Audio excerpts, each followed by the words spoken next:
Bonjour, nous allons faire une petite analyse sur la situation et l'évolution du coronavirus, le Covid-19 en Algérie, depuis le début jusqu'à maintenant.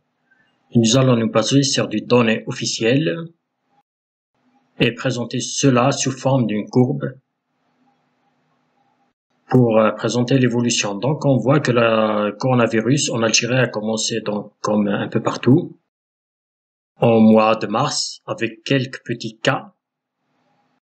Et après cela, il y a une évolution qui a continué, une évolution tendancielle hausse.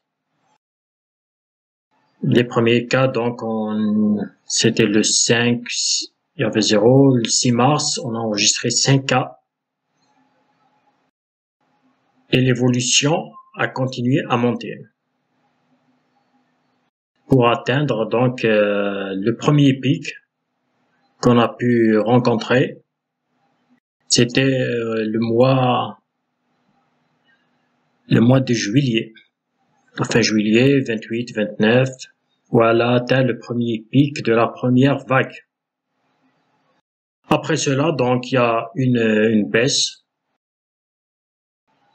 comme un peu partout dans le monde, un ralentissement de l'évolution, donc jusqu'au début octobre, jusqu'au 10 octobre. Et à partir de là, on voit une évolution pour atteindre un nouveau pic, qui est de 1085 en novembre, le 26, dans les alentours du 26. À partir de là, une évolution baissière jusqu'à maintenant. On voit un ralentissement de la courbe ces derniers jours.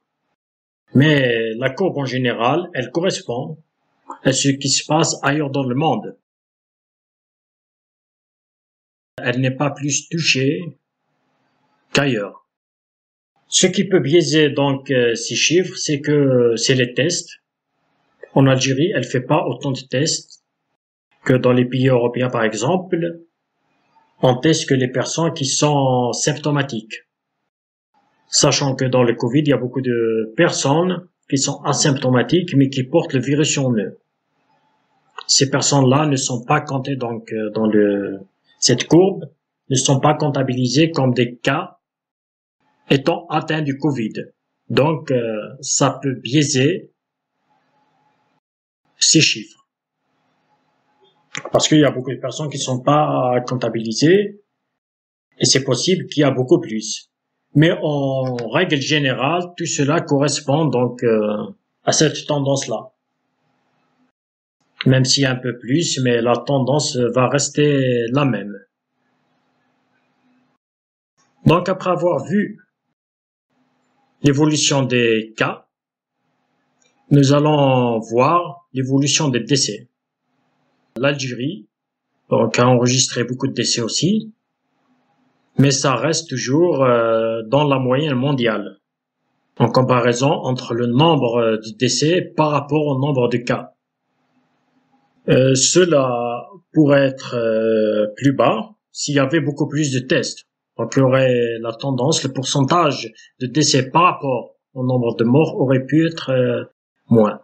Donc on voit le pic de décès a été atteint le mois de novembre, la fin novembre, comme le pic de cas qui a été atteint à la même période, mais on voit une évolution baissière aussi ces derniers temps.